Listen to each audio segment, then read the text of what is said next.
My name is Bauer, and today I'm going to talk about a new paradigm in power plant construction, or a new vision in PowerPoint in power plant construction. And I was very privileged because my education was very interdisciplinary, and also my projects were very, very interdisciplinary. I started I was educated as an electronics engineer and a computer engineer. About 12 years later, I have done many interesting things. I was 2 years in Silicon Valley, and after that, I found that the computer is not enough, so I changed. I became active as a cultural and arts manager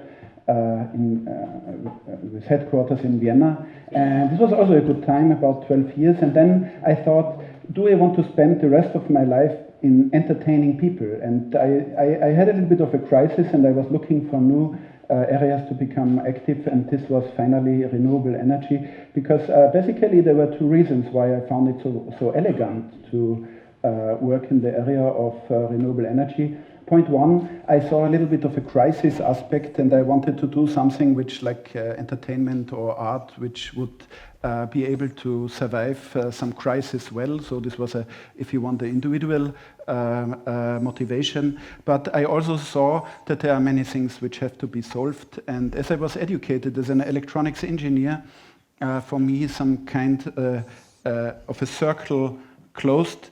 And so I became active. I had to learn my lessons in the renewable energy business. And it is funny, if you look into the history, that the very first ways how people created power were renewable, because it was like burning wood, it was water mills and windmills. And later, due to industrialization, etc., by not considering the environment, it was a cheaper way to produce energy in a non-renewable way, and this is how we live mostly today. And however, there's a boom towards renewable energies. I have, you see here, some reasons why this is happening. Most dominantly, in my opinion, obviously, is the decline in price. About like if we take solar cells, the price went down dramatically. I give you one indicator. Just 10 years ago, the produced kilowatt hour was considered to cost around 40 cents, and today we are below 10 cents. So within 10 years, the cost of generating solar energy went down 4 times. So we are now reaching a very interesting point in history. Some people call it grid parity, some people call it a solar boom 2.0, because so far it was mostly the political will and the governments who were sponsoring renewable energy to make them survive in the market. But now we are reaching, in some countries we already have reached it, these are countries where the energy prices are high. The photovoltaic industry can survive on its own. It doesn't need any sponsor money anymore. Then interesting new fact is, we have heard it today, but the idea is that the grid is not anymore a tree. The tree was like with the trunk distributing into the branches, but now it is bidirectional. People are making their own power. Of course, this will change the whole business, because if the people start making their own power, the power utility cannot deliver the power which they now produce on their own. So this is very obviously there will be dramatic changes, and even worse, the prices are going down so dramatically, and as a solar system only costs about 5% of the total house, everyone will have a solar system. Any house that will be built will either have built-in building integrated photovoltaics, or will have it on the roof or whatever. So this is creating a dramatic change, and this will, and some of the energy establishment, they don't want to hear this, of course the prices will collapse. So if the people make their own power, the prices have to change. And I just read, there was a study from Mr. Jacobson from Stanford University, where he said that he believes that this not only can happen, but it can happen on a global scale, and if the people would want it, the complete change will happen in 20 to 40 years. Now, I was talking about the energy establishment, the powerful people in power production today, and the understanding of the two businesses is not the most friendliest one. So I think that my impression always was that the energy establishment, they look down on the crazy folks who deal with renewable energy, and they said, oh, just let them do. And on the other side, there's also little understanding in the other direction, because the renewable people say, how can you build atomic power plants and things like this. So what is also interesting, by the way, in connection to this, there was a famous talk by Angela Merkel, I think it was in the 90s, where she said Germany has a 4% renewable part in the energy mix, and this is good and it cannot change, but we are proud about the 4%.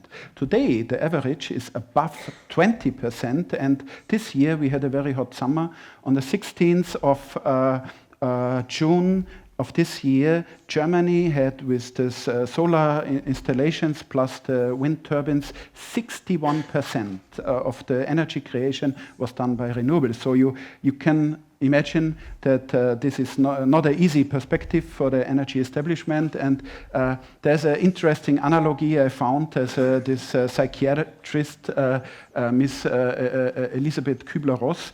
She was working with people which were about to die. And she said that if someone knows or is facing death, then there are 5 stages. It's denial, anger, bargaining, depression, and acceptance. And what I see for energy establishment is the first step was denial. They said, oh, crazy renewable people, they are not system relevant, let them do. Now meanwhile have reached the second stage, it's anger. So they now become angry. They lobby, in Germany, they discuss again to use atomic power, etc. So this is the anger phase, and I'm predicting that we will soon run through the other 3 phases. Now, I want to give you one example. When I was asked, I'm a creative director, I'm an art director, and funnily enough, I was asked how to build a power plant because I have a friend who said, Christian, you always have such nice ideas, come up with some cool ideas. So I was thinking, I was once on a picnic place, and all the people, if you go to a picnic place and all the people at the picnic place leave their trash behind, it's a big mess. The only solution to this big mess is either you contract someone to clean up, or you change the picnic place. So this is not the most sustainable solution. The second solution would be that you say everyone should clean up. Now, theoretically this is working, practically it's not working, because there will always be 5% who are not cleaning up the picnic place. So again, you have a mess. So the solution, and this is the key word in my presentation, is symbiosis, where you reach some kind of symbiosis. If you say to the people, you clean up the picnic place, your own trash, and you take one more piece from someone else. If the people would accept this rule, you will always have a clean picnic place. And this is because tiny little degree they care about something else. So I came up with these ideas. We don't want to cut trees. We don't want to harm the environment while we build the power plant. The fence, we don't need a fence because the insurance company, somehow we were able to convince them that we don't need a fence, so we didn't make a fence. There are seldom flowers in Austria because of the very heavy, use of fertilizers. Some flowers are seldom, so we chose a mix of flower seeds, which we distributed among the solar cells. We brought in honeybees because they are pollinating. They are, by the way, responsible for 80% of the pollination of all the fruits that we eat. So the bees are a key animal for us, if we have this egocentric standpoint, the third most important behind the cow and the pig. And so we brought honeybees. We put everything in a flower field. We were explaining things. We were trying to have the people involved in this whole process, and we made a touristic attraction. Now, If we talk about the construction and planning process, you see here, this is, by the way, in the neighborhood, this power plant. I think it's pretty unique because I'm not sure if many people have done something like this. It's the street connecting Klagenfurt with St. Veit an der Glan and Untermühlbach, and here is the property. Ideally suited for a photovoltaic power plant because it's at the street. At the street, you neither want to live because it's super noisy, and you also probably do not really want to make agriculture because of the pollution. So I started. You see here, I was getting out. We were working with a grid, like you always work in power plants, but I said, why don't we make holes? So the procedure was the same, but we had holes in there. I had this idea that we put the rose bushes, and we had like a flower area in the beginning, and it became less dense towards the end. Then we had the first master plan. You see here again a lot of roses. We have a viewing platform, we have a little pond, and we have 2 trackers. Here you see some, we had a specialist in biology who were selecting the flowers and the seeds for us. And this was then a draft how it may look like. You see, all handwritten, so we worked in a very basic style. We needed an access to the facility, and it didn't look like this. I'm happy about this. This was a little simulation. It was too rectangular.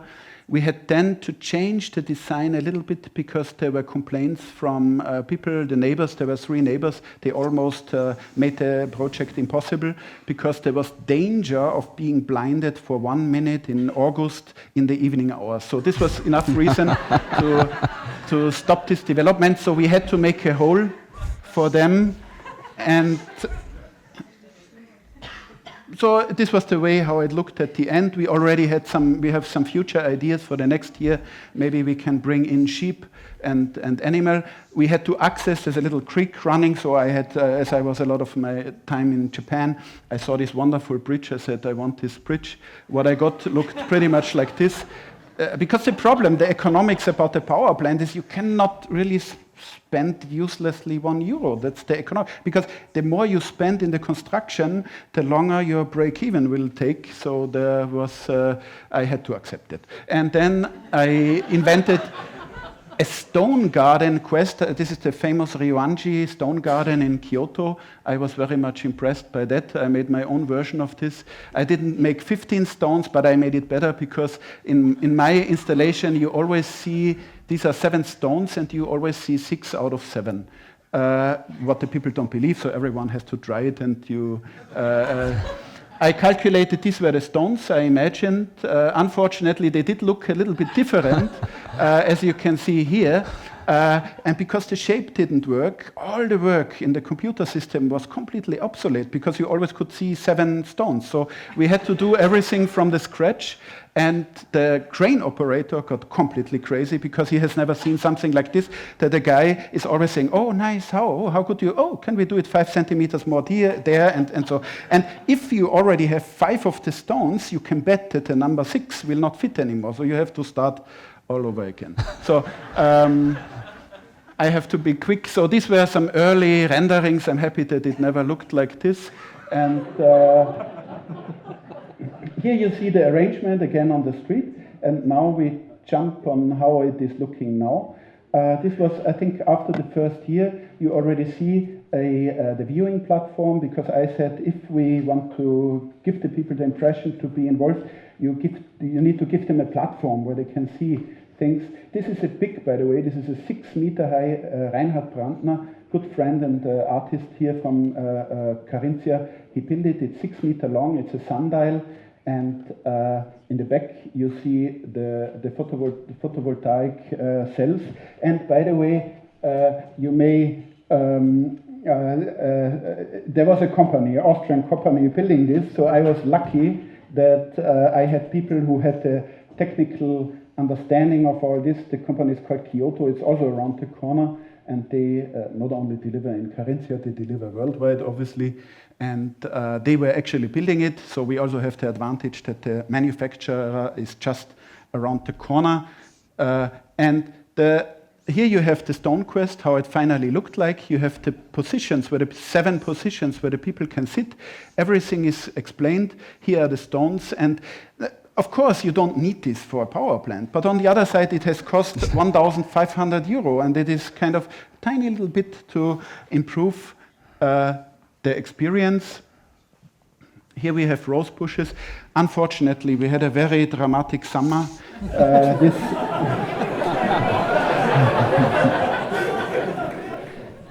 They died.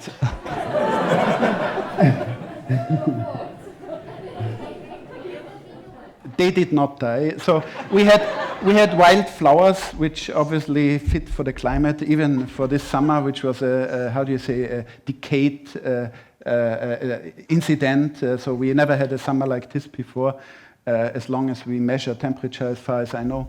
And so this is a field of one of the flowers we have. Here you see that we have a lot of space, including the rose bushes. Here you see the little pond. Again, another perspective from another side. This is, by the way, I think it's the biggest solar power plant in Austria. And now if you ask me why did I come up with this idea, because I also have while I said that this company had the technical expertise, how can I come up with, I also have a little bit of responsibility in this, but I thought that it is important because in nature no one is cutting out a rectangle and making a 3 or 4 meter high fence, and outside is beautiful nature and inside is neoliberalistic turbo-capitalism. So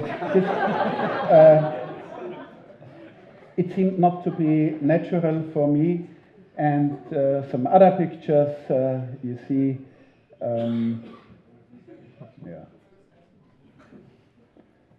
We had this one. We are also testing, of course, we are in a negotiation with many vendors. We are also expanding. We started with 1 megawatt right now. I think we are beyond 1.5 because we are purchasing systems in the region, and we are experimenting on a technical level. This is like a 2 degree of freedom tracker, and this is one of the very big trackers. It's a 1 degree of freedom tracker, which is also always following the sun. It's a really very huge thing. So this is also the engineer in myself is also happy about it, to do such experiments on a big scale. Here you see the neighboring property. In the first year, we were able to convince the farmer to have sunflowers because it gave me the best pictures. And he complained. He said, "I don't get so much money for sunflowers." I said, "I need it for the picture." And in the second year, he was planting because he didn't want to do it the second time. And I think it's also not good if you do every year the same. So he planted wheat. Now, the question now is, what something like this, and what is the point here? I checked up symbiosis. It means living together in Old Greek language, which I found a very nice and romantic term. And then the interesting thing is that we kind of grow up a little bit with the vision of Darwin about evolution, which is a very competitive-based idea. Contemporary research shows that our evolution probably was a little bit less about competition, but more about cooperation and networking. Symbiosis is one of the big driving force in our whole evolution, and so I felt myself reinstated. And what I can say to you is that this type of symbiosis, whether you take the example of the picnic place or whether you take our power plant, is a major thing to do, and you can do it almost in every one of your life actions. The symbiosis is up to you whether you do it or whether you can also find other words. Maybe it's not symbiosis, but maybe it's networking. So my message is, let's be symbiotic. If you like the power plant, if you want to have more information about it, if you want to build a future power plant, please use this email address, write it to me. I'm happy to continue my own efforts in symbiotic projects. Thank you.